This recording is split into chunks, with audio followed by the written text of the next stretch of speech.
Welcome back to the programme, and as promised, let's get more on the findings from a group called the Independent Tribunal into Forced Organ Harvesting of Prisoners of Conscience in China. The group of experts reached the following conclusions. This is what they found.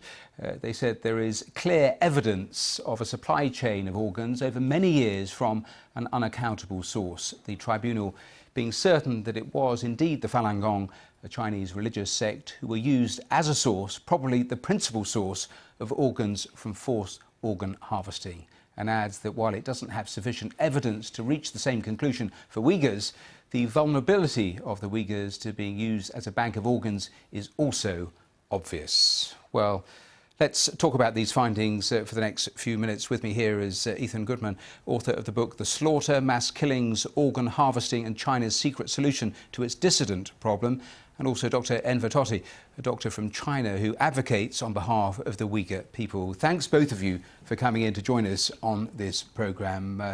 Ethan Goodman, is this harvesting still continuing because the Chinese deny it? Yes, they've denied it for some time, but we have not seen a retraction in the transplant industry, which is really key. Back in 2016, we showed that the actual volume of transplants was about 10 times higher than they were claiming. There's been no retraction. In fact, there's been kind of an expansion. And we see new sources of organ tourists coming into China. And most of all, we see 15 million Uyghurs who have been blood tested. Okay, that's right, 15 million. And we, at the same time, we have 1.5 million to 2 million Uyghurs approximately in concentration camps or labor camps or re-education camps. It's a lot of argument about the terminology, but you get the point. These people are incredibly vulnerable. We have a dedicated organ transplant lane that showed up in Urumqi in the airport. It's definite. We just talked to a fellow yesterday who saw it with his own eyes. We have a crematorium that's been built in Urumqi. They hired 50 security guards. 50 security guards, and they're being paid $1,200 US a month. That's an extraordinary wage for that part of the world. I'll come back to some of those points you raise in a moment, but Doctor, let me bring you in because you have admitted harvesting an organ from an executed prisoner. Just remind our viewers when that was and what actually happened.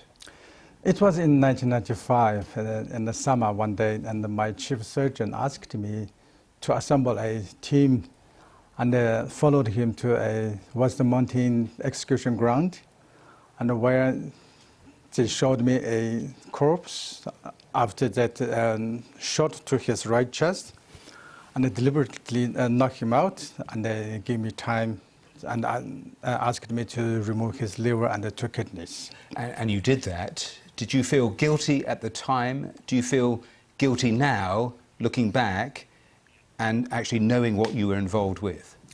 I was actually proud of myself at the time, because the society I was in is, the brainwashed society. Just like you were born straight into the washing machine, got you brainwashed, and you believe whatever you have seen, you have heard is right. But only until I come to this country, I realized, when I come across with Western civilization, I realized that the human who has dignity, then I realized that is something wrong. Ethan, you were talking about the numbers. I mean, the Chinese say officially around 15,000 transplants are done. You talked about different people, the Uyghurs, for example, in those re-education camps. That's how the Chinese describe it. Where is your evidence, though, that actually makes the link between those people and the actual harvesting of organs? Where is the actual evidence of that? There is evidence, and it actually came out through the tribunal itself, and it's right up there on the web for anybody to look at. Now, I worked on this for 7 years and went all over the world interviewing Falun Gong refugees who had come out and gotten these very strange organ examinations that were clearly aimed at their retail organs and they're nothing else. So, for example, they'd look very closely at the corneas, but there would be no peripheral vision test or anything like that. Sure, but the Chinese have accepted they did do that with the Falun Gong, but they no longer do it now. No, they've never accepted they did it with the Falun Gong. Actually, they've always denied it. But here's the thing. The same examinations are now showing up in Xinjiang. So one woman describes it. She, with a bunch of Uyghur women in one of these camps, they shave their heads, they strip them naked, they put a hood over their head, they chain them up, they give them the medical exams, they take the young women off to be raped. When the young women get back, they come around and they give certain women an orange wristband. Those women disappear, one a day.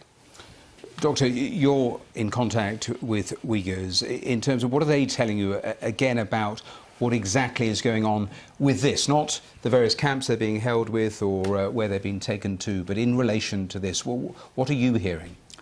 Now, what I'm hearing is before they executed a prisoner in the mountain area, now it's inside the city, indoors.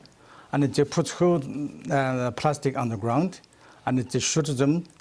Then immediately after shooting, just soldiers, they run away and the doctors rush in.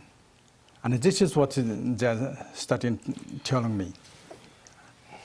Well, gentlemen, we have run out of time, but thank you so much for coming in and giving us your time. Ethan Goodman and Dr. Enver Tohti, thanks very much for being with us on today's Global. Worth just underlining what the Chinese authorities have been saying throughout the day in terms of reporting this, denying, of course, the substance of what we've been discussing and saying, in most part, these are just rumours. But more on that story throughout the course of today's programme.